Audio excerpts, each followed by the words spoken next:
Place maintenant à l'invité au cœur de l'info. Nous sommes en plein Festival de Cannes, une 77e édition où la question des violences sexistes et sexuelles au sein du cinéma français est omniprésente. 2 mois après le discours choc de Judith Godrèche au César, la vague MeToo n'en finit pas de déferler. Il y a 20 ans déjà, une actrice faisait figure de lanceuse d'alerte, Noémie Cocher, actrice et scénariste d'ailleurs helvético-canadienne, bien connue ici aussi en France et que j'ai le plaisir de recevoir ce soir.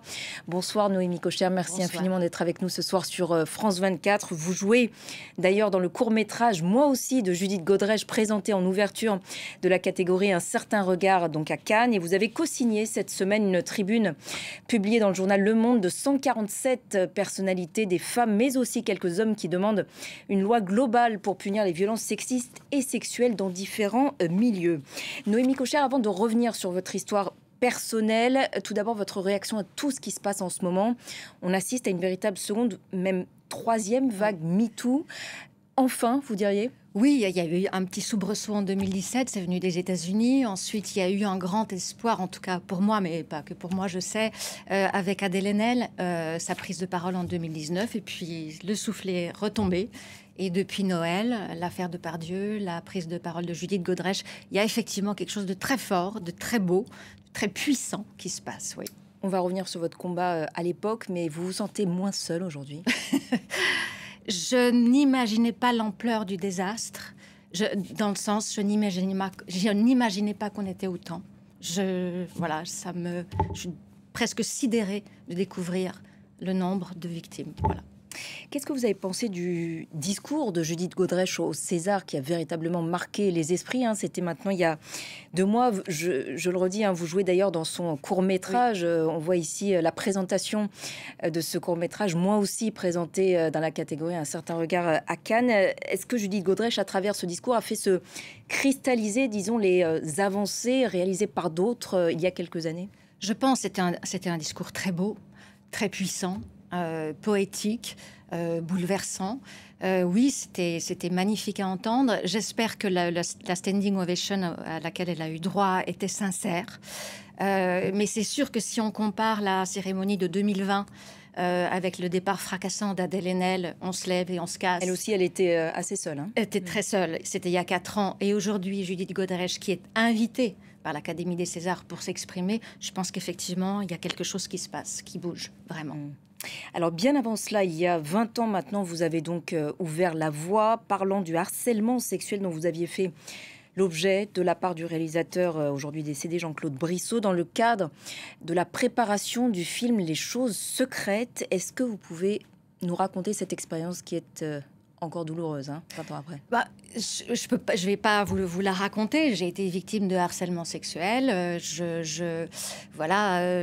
Vous étiez donc dans le process, disons, de recrutement pour ce film. Non. Vous étiez déjà. C'est-à-dire que, en fait, moi, j'avais le rôle et mon agresseur m'a agressée à 10 jours du tournage et je lui ai dit je ne veux plus être seule avec toi jusqu'au premier jour du tournage. Et le lendemain, j'étais virée du film parce que j'avais 30 ans et je n'avais soi-disant plus la peau élastique d'une jeune femme de 25 ans.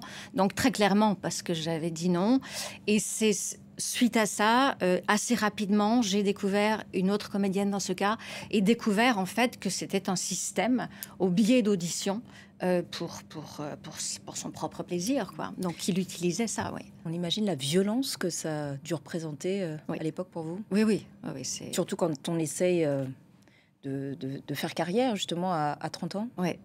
C'est ce qui a fait que j'ai porté plainte. C'est révoltant. J'étais très en colère. Je savais que j'avais été victime d'une injustice. Et quand j'ai découvert qu'on était beaucoup, là, je me suis sentie la responsabilité d'agir parce qu'il fallait l'arrêter. J'aurais aimé, moi, qu'on me prévienne, puisque ça se savait quand même. C'est-à-dire j'aurais aimé qu'on me dise qu'il y avait des problèmes. C'était très étouffé. Autour de ce réalisateur, précisément? Oui, ça avait déjà un petit peu commencé, quoi. Et personne l'a fait. Quand vous dites j'aurais aimé qu'on vous prenne, c'est-à-dire les directeurs de casting, par exemple? Je ne sais pas.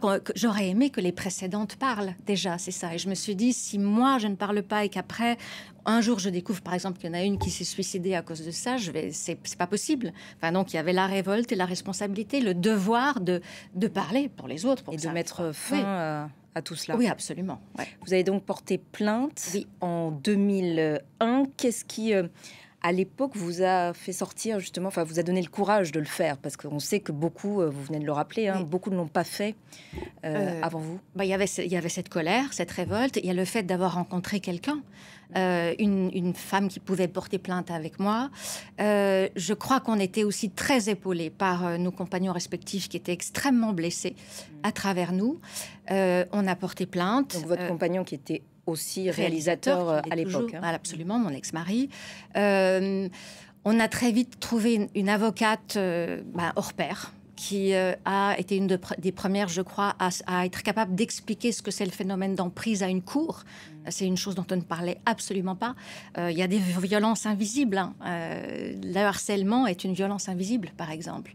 Et puis, je vous dis, je pense, ma foi en l'être humain, en la justice, m'a fait porter plainte, quoi. Voilà. Alors Jean-Claude Brissot a été condamné en 2005. Ça a été, ce processus judiciaire a duré plus de 4 ans. Oui. Ça a été une sorte de parcours du combattant, justement, pour faire valoir ça en justice. Oui. Si vous voulez, j'ai compris, moi, vers 2017, ce qu'on avait vécu exactement, que j'ai appelé la triple peine. C'est-à-dire que la première peine, ce sont les faits eux-mêmes, la violence sexuelle. La deuxième peine, c'est tout ce que ça représente d'avoir une procédure judiciaire, c'est-à-dire le temps que ça prend, 4 ans et demi, revivre en permanence son traumatisme, puisqu'on doit en reparler en permanence, et en permanence aussi prouver qu'on ne ment pas et qu'on dit la vérité. Donc ça, c'est la deuxième peine. Et puis ce qu'on a vécu, nous, en s'attaquant à un homme connu et puissant, ça a été le traitement médiatique de cette affaire. Alors justement, vous dites que ça vous a beaucoup coûté, et notamment à cause de ce traitement médiatique. Quelle est selon vous la part de responsabilité des médias, enfin en tout cas de certains médias? Je crois que vous avez été notamment choqué par certains articles de presse. Oui, elle est énorme. Elle est énorme. Elle participe de l'impunité. Enfin, elle participait en tout cas de l'impunité, et ça c'est clair. Parce qu'il y avait des tribunes notamment qui prenaient la défense de Jean-Claude Brissot. Complètement, il faut relire les articles. En quels termes à l'époque? Moi, je me suis quand même fait traiter de gourde. Enfin, je veux dire, c'était j'arrive même pas à le dire tellement que ça reste coincé dans la bouche. Mais c'était une décrédibilisation totale de la parole. Nous étions juste des petites actrices vénales qui n'avions pas eu un rôle. Ça ne prenait pas en compte notre souffrance du tout, quoi. Et depuis, ça a évolué? Je crois que ça commence à évoluer. Oui, absolument. Ça a quand même pas mal évolué. Ouais. Vous dites qu'un sentiment de honte habite paradoxalement les femmes qui sont victimes de ces violences sexistes et sexuelles. Comment est-ce qu'on se remet personnellement, mais aussi professionnellement, d'un tel épisode?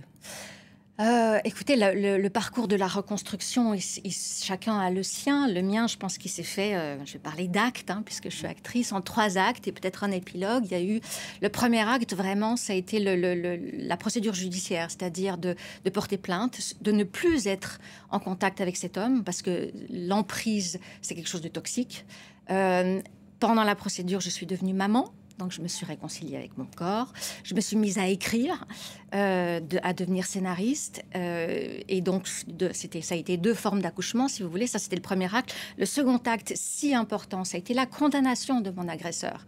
Je ne sais pas comment survivent celles et ceux qui vont en justice et qui sont déboutés par la justice. Ça a grandement participé pour moi, à ma reconstruction.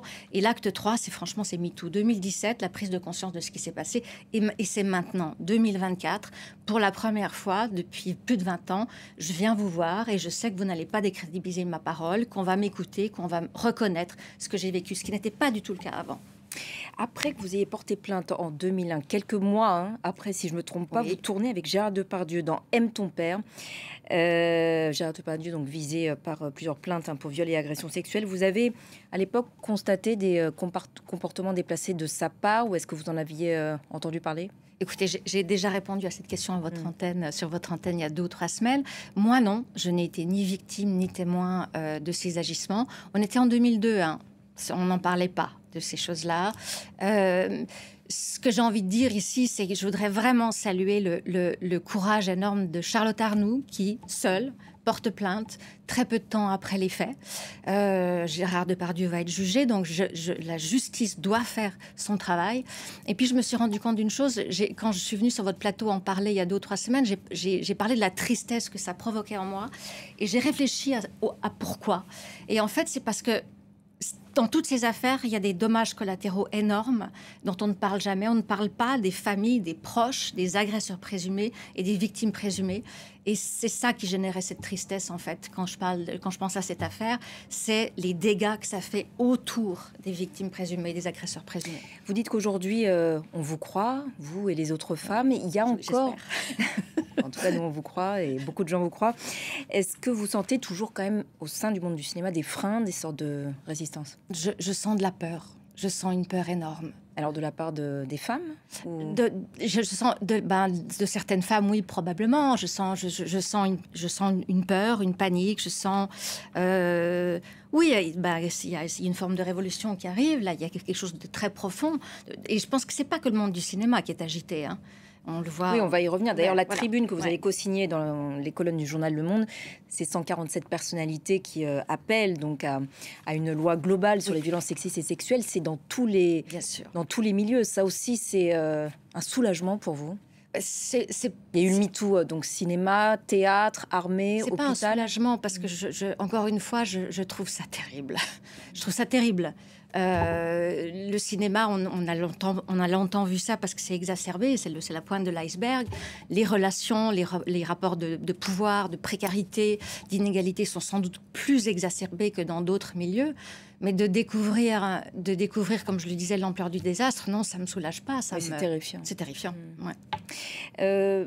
On sait que ça touche le milieu du cinéma, notamment dans de nombreux pays. Vous avez rappelé l'affaire Weinstein, évidemment, aux États-Unis. Mais est-ce que vous diriez qu'il y a une sorte de spécificité française aussi au cinéma d'auteur, disons, qui pourrait être un terrain particulièrement propice à ce genre de dérive, une sorte de tolérance à l'égard de certains réalisateurs sous couvert de comprendre leur art? Oui. Je pense que, alors, il y a ça pour les artistes en général en France. Hein, c'est une spécificité assez française.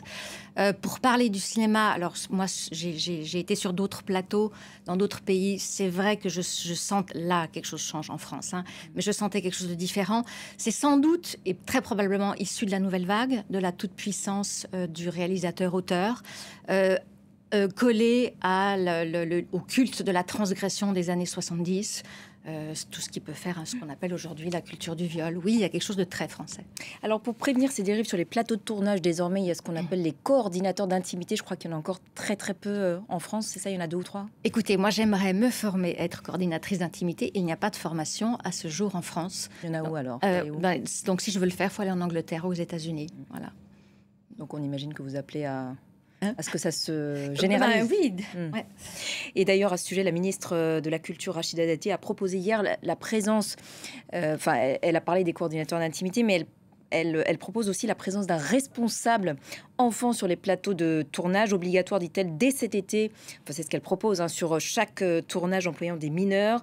Condition même pour toucher des aides publiques. Judith Godrèche, qui soutenait pourtant cette mesure, craint une annonce, je la cite, opportuniste de la ministre pour calmer les esprits. Vous avez une opinion sur ce sujet? Écoutez, au travers d'une association Actrices et Acteurs de France Associés, la commission soutien qui s'occupe de ça, on essaye effectivement de proposer des solutions. Ce qui est très important, c'est que tout ce qui peut rendre le plateau sécure pour les acteurs, ça doit être fait. Maintenant, en tout cas, je crois que Judith Godrèche, en fait, regrettait que la ministre n'avait pas justement consulté toutes ces associations. Il faut le faire. Voilà. Il faut vraiment le faire. Et je pense vraiment que ce doit être des gens qui sont formés de façon indépendante, qui ne doivent pas être accolés à une production, etc. Ça doit être mais bien sûr, en tout cas, bien sûr. La présidente du Festival de Cannes, Iris Knobloch, a déclaré en amont de cette 77e édition que si le cas d'une personne mise en cause se présentait, nous veillerons à prendre la bonne décision au cas par cas, mais on évoquerait aussi l'œuvre. C'est elle la vraie star. Comment est-ce que vous avez reçu ces propos? Alors, on sent qu'il y a de la peur, on sent qu'il y a de la panique, qu'il se passe quelque chose pendant le Festival de Cannes. Cette phrase, qui est assez maladroite, je trouve, elle a deux parties. La première partie de la phrase, c'est on va réfléchir, prendre des décisions au cas par cas. Ben, je leur souhaite bonne chance, parce que comment décider de lui? Il a agressé un peu, lui, c'est beaucoup, lui, c'est passionnément, à la folie, à en mourir.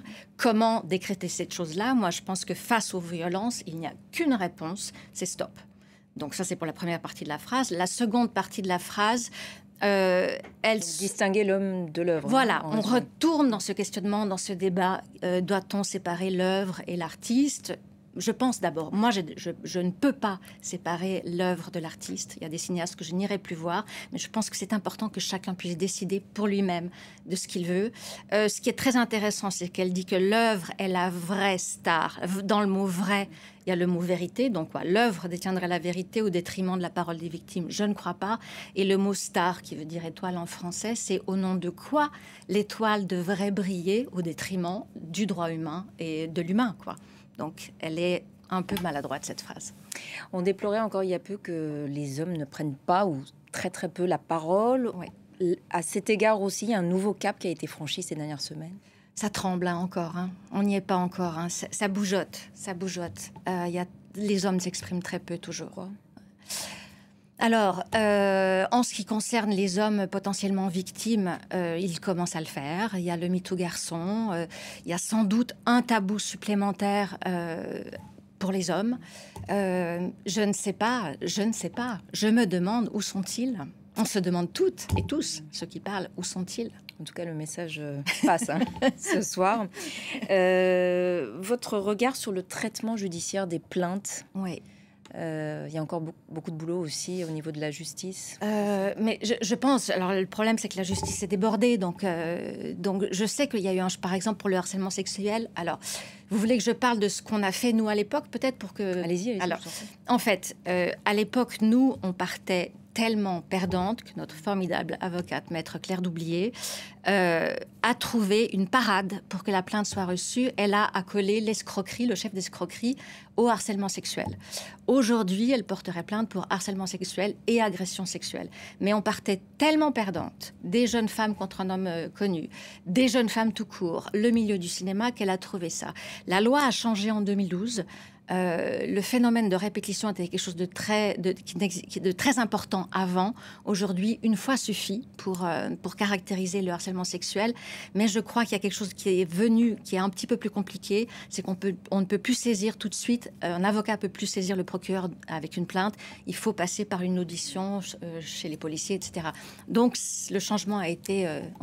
Rapidement, vous allez être auditionné la semaine prochaine à l'Assemblée nationale dans le cadre d'une commission d'enquête qui rendra donc son rapport en novembre sur ce sujet des violences sexistes et sexuelles dans le milieu du cinéma. Qu'est-ce que vous en espérez?